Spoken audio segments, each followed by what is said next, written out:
สวัสดีครับวันนี้อยู่กับผมนะครับบอยครับ 2P Production นะครับตอนนี้ทีมงานเราอยู่กันในร้านแล้วนะครับเดี๋ยวเราจะพามากินร้านเตี๋ยวเรือ10 บาทพวกเราตอนนี้อยู่กันในซอยย่งอันนะครับตรงข้ามโชกุนหมูกระทะบุฟเฟ่นะครับตามเข้ามาในร้านกันเลย But when the lights are low, that's when I know you can't give in.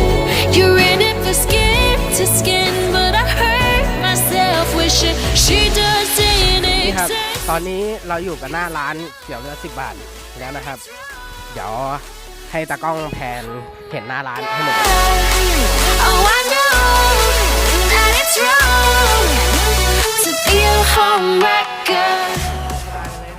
ตามเข้ามาเลยเดี๋ยวไปพบกับทีมงานกัน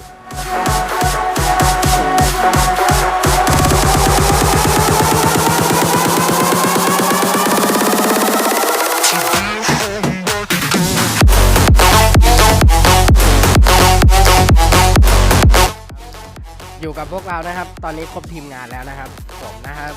ดีเจกล้วยนครสวรรค์ครับ ครับผมวิกพีครับ น้ำหวานค่ะ ยังครับพีครับผม โอเคนะครับรู้จักกันครบแล้วนะครับเดี๋ยวเราจะมาดูเมนูกันเลย เมนูเราก็จะมีตั้งแต่10 20 30นะครับแล้วก็40จะเป็นเล้งนะครับแล้วก็พริกนะครับถ้าจะเอาเผ็ดก็บอกนะครับเพราะว่าพริกของร้านนี้โคตรเผ็ดนะครับเผ็ดมากด้วยนะครับแล้วก็เดี๋ยวเราจะมาลองสั่งกินกันนะครับตั้งแต่10 ถึง 40นะครับเรียงตามไซส์มาเลยครับอย่างละชามตอนนี้4 ไซส์ได้มาถึงแล้วนะครับ เอ้ย เอาให้เขาดูก่อน ว่า เปิดหน้า เฮ้ยมึงดูนิ้วก่อนนี่10 บาทอยู่ไหนนะ อยากกินลินเอาอยากเป็นปรุงเองนะจ๊ะ ได้ครับผม นี่ครับอุ้ย ดีเลย ก็ขอโทษ อุ้ย เยอะไปน้ำข้นนะครับ น้ำข้นมากเลย ข้นมาก ข้นมากเลย ส้มหน่อยแต่ก็ อย่าได้น้ำใสไม่มีนะครับผมมีแต่น้ำตก ถ้าน้ำไม่ตกจะเป็นยังไงน้ำขึ้นใช่ไหมน้ำขึ้นน้ำตกมันจะไม่เจ็บนี่นะครับ ผมคิดว่านี่น่าจะเป็น10นะครับชามละ10 บาทนะครับชามละ10 บาท แล้วก็ชามที่2 20นะครับ นี่30นะครับ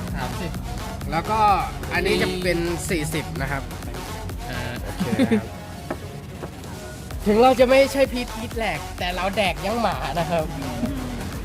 โอเคเดี๋ยวเราจะลองมากินกันกินเลยกินลองกิน เป็นไงบ้าง อร่อยดิ ต่อไปเป็นเส้น เป็นกระดูก อันนี้คือไซส์10 บาทนะครับผมสำหรับคนแบบอยากลองชาเลนจ์หรือแบบว่าเริ่มต้น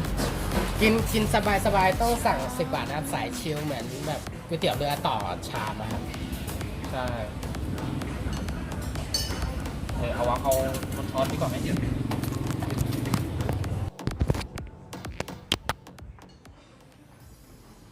ดี๋ยวเราจะมาดูกัน ดูไปให้หมดจัดเลย เอาละนะ ดูนะ เส้นมาแล้ว ซุ่มเยอะ เป็นไงบ้างครับ ๆเป็นไงบ้าง เคี้ยวก่อนแล้วค่อยพูด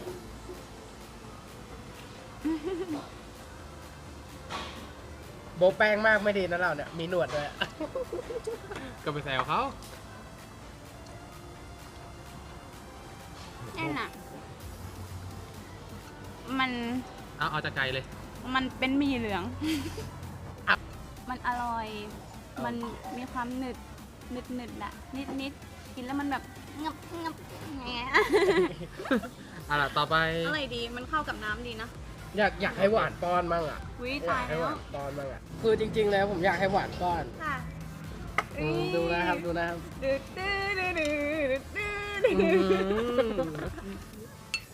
ระวังเมียโทรมา เก่งเอาหน้าอย่างเงี้ย ใครครับผมไม่มีเมียผมโสดนะครับผมโสด หลังกล้อง เอาล่ะเมนูชามต่อไปจะเป็นเอาไส้ไหนก่อนดี ชามต่อไป ไม่รู้ว่า 30ก่อนไหมเนี่ย30ใน30 คนแล้วเนี่ย 30นะครับ จัดไป 30เดี๋ยว30เราจะมา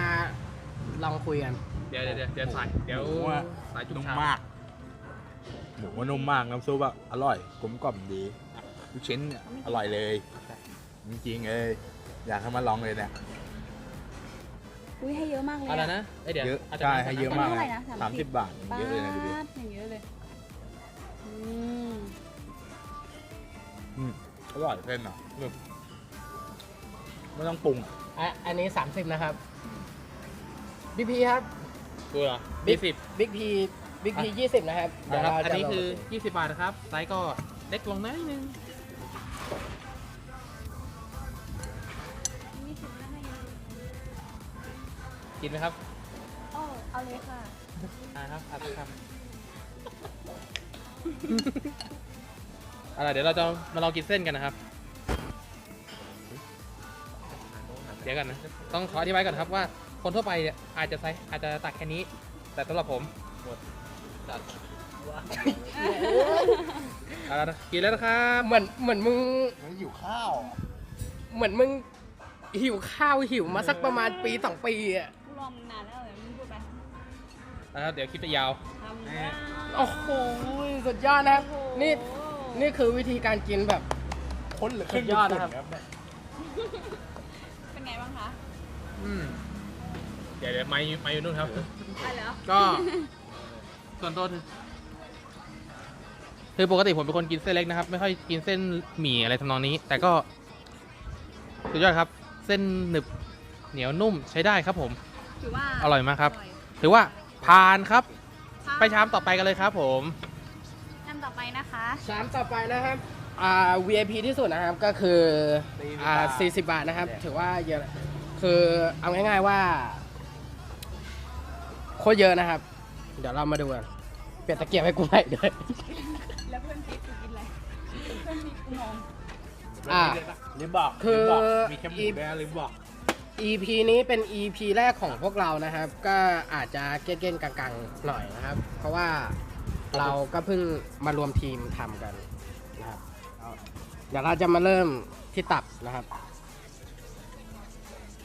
ผมหิวแล้วละต้อง กลมกล่อมนะครับ กลมกล่อมมาก แล้วก็ ลูกชิ้น นุ่มเด้งนะครับ แล้วก็ เดี๋ยวเรามาดูเส้นกัน เส้นมีความเหนียวนุ่มหนืดนะครับ แล้วก็นุ่มไปในตัวนะครับกับเจ้าของร้านนะครับ เดี๋ยวความเป็นมาร้าน แล้วก็ชื่อประวัติอะไรอย่างนี้ เดี๋ยวถามเขาเลยนะครับ ครับพี่ชื่ออะไรครับ ใช่ครับ ผมได้ยินมาว่าพี่ผันตัวจากดีเจใช่ไหมครับ ใช่ครับ แล้วประวัติความเป็นมาร้านเป็นยังไงครับ ก็เริ่มแรกเลยตอนแรกเปิดดีเจมาเกือบ20 ปี ครับ แล้วทีนี้เบื่อ ก็เลยอยากหาอาชีพอื่นทำเพราะว่ามันจะได้ไม่ต้องซ้ำซากจำเจ แล้วเจออีกอย่างหนึ่งเราเจอลูกค้าหลากหลายมากกว่า ตรงนี้เราก็เลยตกลงปลงใจมาเปิดก๋วยเตี๋ยว ตอนแรกจะขาย 15 บาทไปมา 15 บาทมีคนเปิดแล้ว ก็เลยคิดว่าเอา 10 บาทดีกว่า ง่ายดี ขายง่าย ขายคล่อง รสชาติอร่อยเปล่าไม่รู้ ต้องมากินกันเอง แล้วสูตรนี่พี่ได้มาจากไหนครับพี่ชา แม่ ได้มาจากแม่เลย พื้นฐานมาจากแม่ เพราะแม่เป็นคนขายก๋วยเตี๋ยวมาก่อน เกือบ 40 ปี ก็เลยเอาเนี่ยแหละ มาทำเป็นสูตรพื้นฐาน แล้วก็มาดัดแปลงอะแดปนิดหน่อยแค่นั้นเลย แล้วเริ่มแรกร้านพี่ตั้งอยู่ตรงไหนครับ หรือว่าตั้งอยู่ตรงนี้เลยครับ เริ่มแรกเลยตั้งอยู่ตรงป้อมหนึ่ง แล้วพอดีจังหวะไปเจอเจ้าของที่ตรงเนี้ย แกมีความกรุณา แล้วก็แบบว่าใจดีอ่ะแกก็เลยชวนให้มาอยู่ตรงนี้ แบ่งพื้นที่ให้ก็ในโซนหนึ่ง ครับ ก็ถือว่าโอเค เราก็เพิ่มโต๊ะขึ้นมา แล้วก็มาดัดแปลงแต่งเติมเอาอีกทีหนึ่งตรงนี้ก็เลยกลายมาเป็นก๋วยเตี๋ยวเรือตรงนี้อีกทีหนึ่งย้ายจากป้อมหนึ่งมา แล้วชื่อเตี๋ยวเรือคอนหวานนี่ พี่เอามาคิดเองหรือว่าเป็นของแม่พี่ครับ คิดเอง คิดเองเลย แต่ว่าพื้นฐานก็คือคำว่าก๋วยเตี๋ยว แต่ว่าตัดคำว่ากล้วย เอามาเป็นเตี๋ยวเรือคอนหวานเพราะว่าเราเป็นคนนครสวรรค์เราก็เลยลงท้ายด้วยว่าคอนหวานดีกว่า ทีนี้มันจะได้ชื่อว่าคอนหวานเรียกง่ายๆ เพราะมันเป็นสูตรของคนนครสวรรค์ แล้วปกติมีคนมากินเยอะไหมครับ ช่วงนี้ถ้าพูดตรงมันแล้วแต่บางวัน บางวันก็แต่ส่วนใหญ่จะเป็นช่วงเที่ยงบ่าย ตอนนั้นแหละก็จะโอเคหน่อย แต่พอเลยไปปุ๊บมันก็จะมีมาเรื่อยๆ แล้วแต่บางวัน อันนี้บอกตรงบอกไม่ได้ เพราะค้าขายมันจะเป็นอีหลอกนี้ ก็คือว่าบางวันดีบางวันไม่ดีใช่ไหม ใช่ เพราะมันมีทางเลือกให้คนกินเยอะ หลายร้านตอนนี้เปิดกันเยอะ ก็เป็นทางเลือกให้ลูกค้าด้วย ก็แล้วแต่ แล้วปกติแล้วจะมีทั้งหมดกี่เส้นครับ มีเส้นหมี่เส้นเล็กเส้นใหญ่มีเหลืองวุ้นเส้นแล้วก็มาม่าทั้งหมด 6 แต่วุ้นเส้นกับมาม่านี่จะเป็นชามใหญ่ 30 บาทขึ้นไป นอกนั้นได้หมดคือชามตั้งแต่10 บาท 20 30 40 แล้วแต่ลูกค้าจะเลือก แล้วดีไซน์ร้านนี่เราออกแบบเองหรือว่าต้องดูดีไซน์ของคนอื่นมาครับ ไม่เราไม่ได้ดูดีไซน์ของคนอื่น ชอบแบบไหนก็ทำแบบนั้น ถ้าไม่ชอบใจก็ลืออย่างเดียว ก็อย่างที่เช่นที่หน้าร้าน ถ้าไม่ดีก็ลือทำใหม่เองทำเองทุกอย่างไม่มีคือเราไม่อยากไปจ้างช่าง เพราะว่าบางทีจ้างช่างบางทีเราไม่ถูกใจ เราไปว่าเขาไม่ได้ สู้ว่าเราทำของเราเองดีกว่าทำดีไม่ดีมันก็ขึ้นอยู่ที่เราเองถูกปะถ้าเราไม่พอใจเราลื้อเลยลื้อทำใหม่เลยแค่นั้นจบ แล้วพี่เคยท้อมั้งไหมครับ แบบว่าคิดจะเลิกขายอะไรเงี้ยครับ ไม่เคยคิดอ่ะเพราะมันสนุกดีจะมีลูกค้าไม่มีลูกค้าเราก็ไม่สนใจเพราะเรามีเพลงฟังเราเปิดเพลงเราก็ทำนู่นทำนี่ของเราไปบางทีถ้าเราว่างเราก็แต่งร้านของเราไป ดีกว่าที่เรียกว่าถ้าไปท้อเริ่มต้นท้อมันก็เหมือนกับว่าเราไม่ถึงเส้นชัยที่เราอยากทำอ่ะเราทำของเราเป็นอย่างนี้ไปเรื่อยๆอ่ะดีกว่าพอมาทำเปิดปี2 ปีแล้วไม่มีลูกค้าแล้วโอ๊ยท้อแล้วไม่อยากทำแล้วมันอย่าไปคิดอย่างนั้นดิคือถ้าเราลงมือทำแล้วเรารักแล้วเราชอบแล้วเราทำให้มันถึงที่สุด ดีกว่ามาทำแล้วก็ไม่เอาแล้วไม่ใช่มันไม่ใช่คอนเซ็ปต์ของพี่ สุดท้ายแล้วพี่อยากจะบอกกับใครบ้างครับสำหรับที่กำลังเริ่มต้นกิจการ หรือว่ากำลังท้อถอยครับ ถ้าพูดถึงว่าตอนนี้เหรอ ตอนนี้เศรษฐกิจบ้านเรามันก็อย่างว่าที่เท่าที่ทุกคนรู้เนาะมันแย่ครับแต่ก็อยากให้ทุกคนสู้ เพราะว่าถ้าลงทุนทีนึงมันก็ไม่ใช่บาท2 บาทไม่ใช่1,000-2,000แต่ว่ามันลงทุนทีเป็นหมื่นก็ต้องสู้ต่อไป มันต้องมีสักวันที่ว่าเป็นของวันของเรา อย่างที่ว่าเราจะเริ่มต้นอะไรสักอย่างหนึ่งเหมือนเริ่มต้น1 บาทไปจนถึง10 บาทเนี่ยเราต้องใช้ความพยายามอดทนในการเก็บสะสมไปไม่ใช่ว่าพอลงทุน1 บาทแล้วเราไม่ได้กลับคืนมาเราก็จะไม่ประสบความสำเร็จทำยังไงก็ได้ให้มันเก็บจนถึง10 บาททุกวันนี้ สำหรับท้ายคลิปนี้นะครับ ผมก็ขอให้พี่บอกชื่อร้านแล้วก็สถานที่หน่อยครับ ฝากทุกคนด้วยแล้วกันนะครับก็คือร้านเตี๋ยวเรือคอนหวาน10 บาทบายหนิงอยู่ซอยย่งอันหรือว่าถนนหินมะพร้าวตรงข้ามกับร้านหมูกระทะโชกุนหรือติดกับร้านกาแฟกอริต้านะฮะถ้าใครผ่านไปผ่านมาแวะมาได้ครับจะมีรูปโลโก้หมูใส่แว่นตาแลบลิ้นกวนตีนนิดนึงแล้ว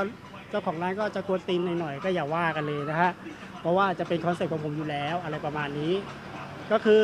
อย่างบางท่านผ่านมานครสวรรค์แวะมาได้ครับที่นี่เตี๋ยวเรือคอนหวาน10 บาทเริ่มต้นตั้งแต่10 บาท20 30 40มีให้คุณหมดก็ฝากด้วยแล้วกันเนาะ สำหรับวันนี้ก็เราพามารู้จักกับเจ้าของร้านประวัติความเป็นมาของร้านนะครับ แล้วก็สูตรก๋วยเตี๋ยวได้มายังไงนะครับสำหรับวันนี้ก็คงพอเท่านี้ แล้วก็ผิดพลาดประการใดผมก็ขออภัยด้วย เพราะว่าเทปนี้ EP นี้เป็น EP แรกของเรานะครับสำหรับวันนี้ก็สวัสดีครับ I'll never be alone, be alone, be alone. Cause you are in my soul, in my soul, in my soul. I'll never make you cry, make you cry, make you cry. You give me sunrise with your smile.